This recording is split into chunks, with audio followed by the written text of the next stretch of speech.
जय Shri Krishna. Janice kitchen में आपનું સ્વાગત છે। फ्रेंड्स, आज આપણે એક નવો જ નાસ્તો બનાવવાના છે। આ નાસ્તો તમે એક વખત બનાવશો તો સમોસા કચોરી બધું જ ભૂલી જશો, એટલો સરસ આ નાસ્તો બને છે। અને આ નાસ્તો એકદમ હેલ્ધી છે। આ નાસ્તો ઘઉંના લોટમાંથી બને છે અને આ નાસ્તો ઘરમાં પડેલી વસ્તુ હશે એમાંથી જ બની જશે। તમારે બહારથી કાંઈ પણ વસ્તુ લાવવાની જરૂર નહીં પડે અને એકદમ ઝડપી બની જશે। આ નાસ્તો તમે બાળકોને લંચ બોક્સમાં પણ આપી શકો છો અથવા તો સવારના કે સાંજની ચાના નાસ્તામાં પણ તમે બનાવી શકો છો। એટલો સરસ આ નાસ્તો બનીને તૈયાર થાય છે। હવે હું તમને એક પીસ તોડીને પણ બતાવું કે અંદરથી આ કેવું દેખાય છે। એનો સ્ટફિંગ છે એ બહુ જ સરસ હોય છે, એકદમ ટેસ્ટી હોય છે, જે તમને સમોસા કચોરી બધું જ ભૂલાવી દેશે, એટલું સરસ આનો સ્ટફિંગ હોય છે જો આ રીતનું।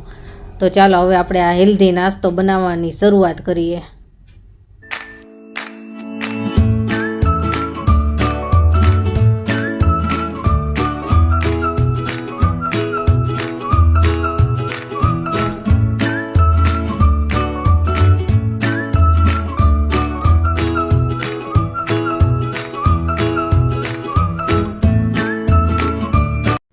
નવો નાસ્તો બનાવવા માટે સૌથી પહેલાં અમે ઘઉંનો લોટ લીધો છે। રોટલી માટે આપણે જે એકદમ ઝીણો લોટ વાપરીએ છીએ એ છે, અને આ એક વાટકો ભરીને લોટ છે, વજનમાં 200 ગ્રામ છે। તો આનો લોટ બાંધવાનો છે આપણે, અને આની અંદર આપણે થોડા ઘણા મસાલા એડ કરવાના છે। તો સૌથી પહેલાં આની અંદર આપણે મસાલા એડ કરીએ। તો સ્વાદ પ્રમાણે આપણે મીઠું એડ કરીશું અને 5 ચમચી જેટલી હળદર એડ કરીશું કલર માટે, એટલે કલર સરસ આવશે।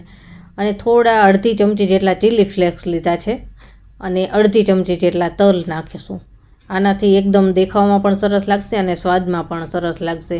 આ મેં અડધી ચમચી જેટલું આખું જીરું લીધું છે, એને હાથમાં થોડું આ રીતે મસળી અને પછી નાખવાનું, અને થોડા આપણે કોથમીરના પાન નાખીશું।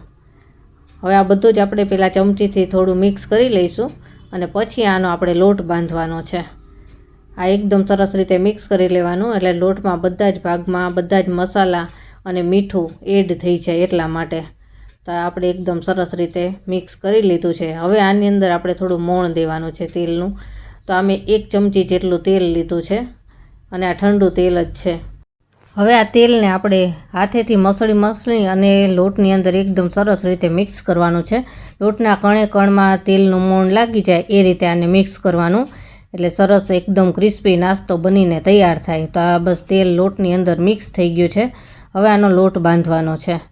તો લોટની અંદર આપણે થોડું થોડું પાણી એડ કરતા જવાનું છે, એકસાથે નહીં નાખીએ, થોડું થોડું જ પાણી એડ કરી અને લોટ મસળવાનો છે। આનો આપણે પરાઠાનો લોટ બાંધીએ એકદમ કઠણ એ રીતનો લોટ બાંધવાનો છે, એટલે પાણી થોડું થોડું જ એડ કરતું જવાનું અને લોટ બાંધતું જવાનું, એટલે એકદમ પરફેક્ટ લોટ બાંધીને તૈયાર થાય। તો આમાં લગભગ 1 ગ્લાસ જેટલા પાણીની જરૂર પડી છે અને આ એકદમ સરસ કઠણ લોટ બંધાઈને તૈયાર થશે। તો બસ 1 ગ્લાસ આપણે પાણી એડ કરી લીધું છે। હવે આની અંદર આપણે પાણી એડ નહીં કરીએ, અને એકદમ સરસ રીતે મસળી લઈશું। તો હવે આ લોટ બંધાઈને તૈયાર થઈ ગયો છે। જો આ રીતનો થવો જોઈએ, એકદમ કઠણ પરાઠાનો લોટ હોય ને એ ટાઈપનો આ લોટ થવો જોઈએ। હવે આમાં આપણે થોડું તેલ એડ કરીશું અને હજી થોડો મસળી લઈશું, એટલે લોટ એકદમ સરસ રહે। આ તેલ બધા જ લોટમાં મિક્સ થઈ જાય ને એ રીતે થોડી વાર માટે 2 થી 3 મિનિટ માટે આને મસળી લેવાનું છે। તો બસ આ તેલ સરસ રીતે મિક્સ થઈ ગયું છે અને હવે આપણો આ લોટ પરફેક્ટ એકદમ સરસ રીતે તૈયાર થઈ ગયો છે। હવે આ લોટને આપણે રેસ્ટ આપવાનો છે 10 મિનિટનો। તો આની ઉપર આપણે એક કપડું ઢાંકી દઈશું અને પછી આને 10 મિનિટ માટે રેસ્ટ આપીશું, અને જ્યાં સુધી એને રેસ્ટ આપીએ ત્યાં સુધીમાં આપણે આનું સ્ટફિંગ તૈયાર કરવાનું છે। તો સ્ટફિંગ તૈયાર કરી લઈએ। આ મેં 5 થી 6 નંગ બાફેલા બટેટા લીધા છે। તો આને એકદમ આપણે છે ને મેશ કરી લેવાના છે, ક્યાંય પણ કટકા ના રહે એ રીતે। તો આ રીતે કાંટા ચમચીની મદદથી તમે આ મેશ કરશો ને એટલે એકદમ સરસ પરફેક્ટ થઈ જશે। તો બધા જ બટેટાને આપણે કાંટા ચમચીની મદદથી મેશ કરી લઈએ। તો આ બટેટા સરસ રીતે મેશ થઈ ગયા છે, ક્યાંય પણ ટુકડા નથી। હવે આની અંદર આપણે થોડા મસાલા એડ કરવાના છે, એટલે એકદમ ટેસ્ટી સ્ટફિંગ બનીને તૈયાર થાય। સૌથી પહેલાં આપણે સ્વાદ પ્રમાણે થોડું મીઠું એડ કરી દઈશું અને અડધી ચમચી જેટલા ચીલી ફ્લેક્સ નાખીશું, અને થોડો આપણે અડધી ચમચી જેટલો ચાટ મસાલો એડ કરીશું, એટલે એકદમ ટેસ્ટી મિશ્રણ તૈયાર થાય।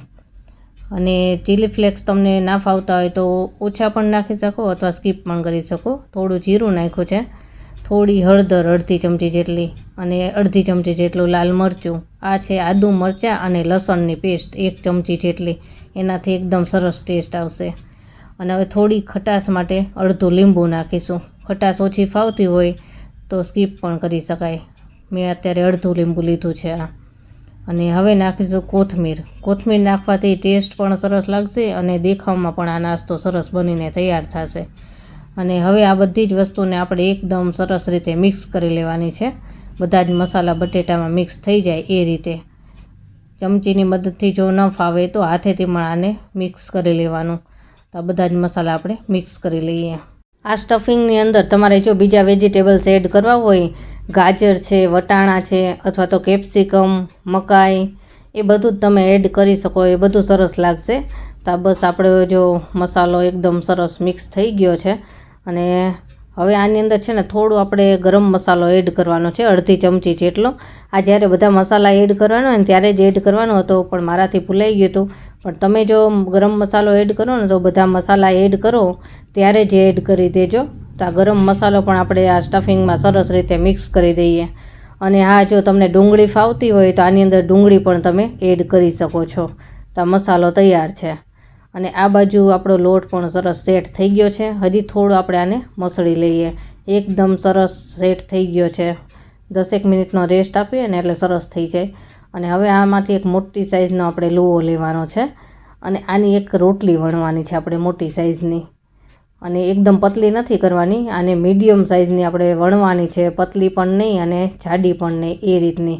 અને વણતી વખતે આપણે કોરા લોટનો ઉપયોગ નહીં કરીએ, તેલનો ઉપયોગ કરીશું. તો બસ જો આ રીતની આટલી જાડી રહે એવી રોટલી વણવાની છે. હવે આ રોટલી ઉપર આપણે સ્ટફિંગ લગાવવાનું છે. આ રોટલી ઉપર આપણે 2 થી 3 ચમચી જેટલું સ્ટફિંગ લગાવીશું. એનું એકદમ પાતળું પડ કરવાનું છે ઉપર. એકદમ વધારે નહીં લગાવીએ, જાડું પડ નથી કરવાનું, પતલું પડ.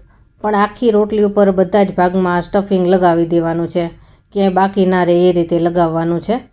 તો બસ આ લગભગ 3 ચમચી જેટલું સ્ટફિંગ આમાં ઉપયોગ થશે. તો બસ આ જો બધે જ આપણે ફેલાવી દીધું છે. બધે બોર્ડર સુધી આને આપણે લગાવવાનું છે. તો આખી રોટલી ઉપર આપણે સ્ટફિંગ એકદમ સરસ રીતે લગાવી દીધું છે. હવે આની ઉપર આપણે થોડો ટોમેટો કેચઅપ લગાવવાનો છે, 1 ચમચી જેટલો. એટલે આનો ટેસ્ટ એકદમ સરસ આવશે, ખાટો મીઠો થોડો આવશે. અને તમારે જો શેઝવાન ચટણી ફાવતી હોય એ પણ થોડી લગાવી શકો. એનાથી થોડોક વધારે તીખો ચટપટો સ્વાદ આવશે. તો બસ આ તૈયાર છે. અને હવે આ રોટલીને આપણે રોલ કરવાનો છે. વચ્ચે જગ્યા ન રહી જાય એ રીતે આનો એકદમ ફિટ રોલ કરવાનો છે. તો બસ આ રોલ તૈયાર થઈ ગયો છે. હવે આ રોલના જે છેડાના ભાગ છે એને અંદરની સાઈડ આપણે દબાવી દેવાના છે અને એને પેક કરી દેવાનું છે. બંને સાઈડથી એ જ રીતે કરવાનું છે. તો આ સરસ રીતે રોલ પેક થઈ ગયો છે. અને આ આપણો એક રોલ બનીને તૈયાર છે. આ જ રીતે આપણે બીજા રોલ પણ બનાવીને તૈયાર કરી લઈએ. આ સ્ટીમરની પ્લેટ છે, એમાં થોડું તેલ લગાવી અને એમાં જ રાખી દીધું છે. તો આ જો 3 રોલ આપણા બનીને તૈયાર છે. અને હવે આને આપણે સ્ટીમ કરવાના છે. તો આ સ્ટીમરમાં આને રાખી દઈશું અને આપણે 10 મિનિટ સુધી આને સ્ટીમ થવા દેવાના છે. 10 મિનિટની અંદર આ સરસ સ્ટીમ થઈને તૈયાર થઈ જશે. તો બસ 10 મિનિટ પછી ચેક કરીએ. તો હવે રોલ સ્ટીમ થાય છે ત્યાં સુધીમાં આપણે એક મેંદાની સ્લરી બનાવવાની છે. તો 3 ચમચી જેટલો આપણે મેંદાનો લોટ લેવાનો છે. આ બહુ પતલું પણ નહીં અને ઘાટું પણ નહીં, એ રીતનો આપણે સ્લરી બનાવવાની છે. રોલ થોડાક વધારે છે એટલે આપણે થોડું વધારે બનાવીશું. અને સાથે જ આપણે 1 ચમચી જેટલો ઝીણો રવો પણ એડ કરીશું, એટલે થોડું ક્રિસ્પી બને. અને હવે સ્વાદ પ્રમાણે થોડું મીઠું નાખશું. 1 ચમચી જેટલા તલ એડ કરીશું. તલથી બહુ સરસ લાગશે. અને સાથે થોડા ચીલી ફ્લેક્સ તમને ફાવતા હોય એટલા નખાય. અને કલર માટે થોડીક હળદર અને લાલ મરચું નાખશું 5 ચમચી જેટલું. અને આ આદુ મરચાં લસણની પેસ્ટ છે, અડધી ચમચી એડ કરીશું. અને કોથમીર એડ કરીશું. કોથમીર નાખવાથી છે ને નાસ્તાનો એકદમ દેખાવ પણ સરસ આવે અને સ્વાદમાં પણ સરસ લાગશે. હવે આની અંદર આપણે થોડું પાણી એડ કરી અને આની પતલી એકદમ સ્લરી બનાવવાની છે, કોટિંગ થાય એ રીતની. તો આને ચમચીની મદદથી સરસ રીતે મિક્સ કરી લઈશું. બસ આ 3 થી 4 ચમચી જેટલું પાણી આપણે એડ કરેલું છે આની અંદર. અને આ એકદમ સરસ સ્લરી બનીને તૈયાર છે. તો હવે આને આપણે એક સાઈડ રાખી દઈશું. અને હવે રોલ સ્ટીમ થઈ ગયા કે નહીં આપણે જોઈ લઈએ. 10 મિનિટની અંદર એ રોલ છે એ સ્ટીમ થઈને તૈયાર થઈ જ જાય છે. જો એકદમ સરસ રીતે સ્ટીમ થઈ ગયા છે, હાથ અડાડીએ એટલે ખબર પડી જાય. અને હવે આ રોલને આપણે બહાર કાઢી લઈશું. અને આ રોલને આપણે હવે રૂમ ટેમ્પરેચર ઉપર જ ઠંડા થવા દેવાના છે. ત્યાં સુધી આગળની પ્રોસેસ આપણે નહીં કરીએ. ઠંડા થઈ જાય પછી જ આગળની પ્રોસેસ કરવાની છે. તો આને આપણે ઠંડા થવા દઈએ. તો રોલ હવે સરસ ઠંડા થઈ ગયા છે, અડી શકાય એ રીતના. તો હવે આ રોલને આપણે બહાર કાઢી લઈશું. જો એકદમ સરસ રીતે સ્ટીમ થઈ ગયા છે. અને હવે આને આપણે પીસ કરવાના છે. એકદમ ધારવાળી છરી હોય એવી લેવાની, એટલે એકદમ સરસ પીસ થાય. જો આ રીતના પીસ થાય, જોઈને જ ખાવાનું મન થઈ જાય એવા છે આ. જો તમારે ખાલી આ રીતે સ્ટીમ કરેલો નાસ્તો ખાવો હોય તો પણ સરસ લાગે, સોસ સાથે ખાવ તો. પણ આપણે આને હજી આગળ થોડી પ્રોસેસ કરવાની છે. તો આ જ રીતે આપણે 3 રોલને કટિંગ કરી લેવાના છે. તો બધા જ રોલ આપણે સરસ રીતે જો કટિંગ કરી લીધા છે અને એકદમ સરસ બનીને તૈયાર થયા છે. તો હવે આને આપણે ફ્રાય કરવાના છે. તો ફ્રાય કરવા માટે આ જો સ્લરી પણ આપણી તૈયાર છે, આ રીતની એકદમ સેટ થઈ ગઈ છે. હવે આને આપણે ડીપ કરવાના છે સ્લરીની અંદર. અને તેલ પણ આપણે ગરમ મૂકી જ દીધેલું છે. અને ધીમા તાપે આને આપણે તળવાના છે.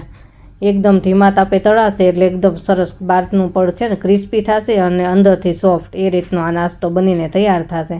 તો એકસાથે વધારે નહીં નાખે, 3 થી 4 નંગ આવે એ રીતે આપણે એડ કરીશું. જ્યાં સુધી નીચેથી ગોલ્ડન ન થાય ત્યાં સુધી આને ફેરવવાના નથી. તો નીચેની સાઈડથી થોડા હવે ગોલ્ડન થઈ ગયા છે. તો હવે આને આપણે ફેરવી લઈશું. આનો કલર છે ને થોડો ગોલ્ડન આવે એ રીતનો થવા દેવાનો છે. બહુ ડાર્ક પણ નહીં અને લાઇટ પણ નહીં. એ રીતનો આનો આપણે કલર થવા દેવાનો છે, એટલે કાચા ના રહી. તો જો આપણે ધીમા તાપે જ એકદમ સરસ ફ્રાય થઈને તૈયાર થઈ ગયા છે. આ રીતનો કલર આવવો જોઈએ. ક્રિસ્પી પણ સરસ થયા છે. તો બસ હવે આને આપણે પ્લેટમાં લઈ લઈશું. અને આ જ રીતે આપણે બધા જ રોલને સ્લરીમાં ડીપ કરી અને પછી ફ્રાય કરવાના છે. તો જો એક પછી એક આપણે બધા જ ફ્રાય કરી લીધા છે. અને એકદમ જોઈને જ ખાવાનું મન થઈ જાય એવો આ નાસ્તો બનીને તૈયાર થયો છે. કોઈ પણ ગેસ્ટ આવ્યા હોય ત્યારે પણ તમે જો આવો નાસ્તો બનાવો તો એક નવીન નાસ્તો પણ લાગશે અને હેલ્ધી તો ખરો જ, અને સાથે સરસ લાગશે ટેસ્ટમાં પણ. અને આની સાથે જો કદાચ તમારે સોસ એડ ના ખાવો હોય તો અંદર તો આપણે લગાવેલો જ છે. અને હવે આને આપણે સમોસાની ચટણી સાથે સર્વ કરવાના છે. સમોસાની ચટણી ના હોય તો ટોમેટો કેચઅપ કે સોસ સાથે પણ તમે સર્વ કરી શકો છો. આ નાસ્તો જો તમે રોલ બનાવી અને ફ્રીઝરમાં રાખી દો અને જ્યારે તમને મન થાય ત્યારે એના પીસ કરી અને આ રીતે ફ્રાય કરીને પણ તમે ખાઈ શકો. તો બસ આ નાસ્તો આપણો તૈયાર છે. તો જો તમને મારી રેસીપી પસંદ આવી હોય તો મારી ચેનલને લાઇક, શેર અને સબસ્ક્રાઈબ જરૂરથી કરી દેજો. અને બાજુમાં આપેલ બેલ આઇકોન પર જરૂર દબાવજો, જેથી કરીને મારી કોઈ પણ નવી રેસીપી હોય તો તમારા સુધી સૌથી પહેલાં પહોંચશે. તો ફરી મળીશું નવી રેસીપી સાથે. ત્યાં સુધી બધાને જય શ્રી કૃષ્ણ.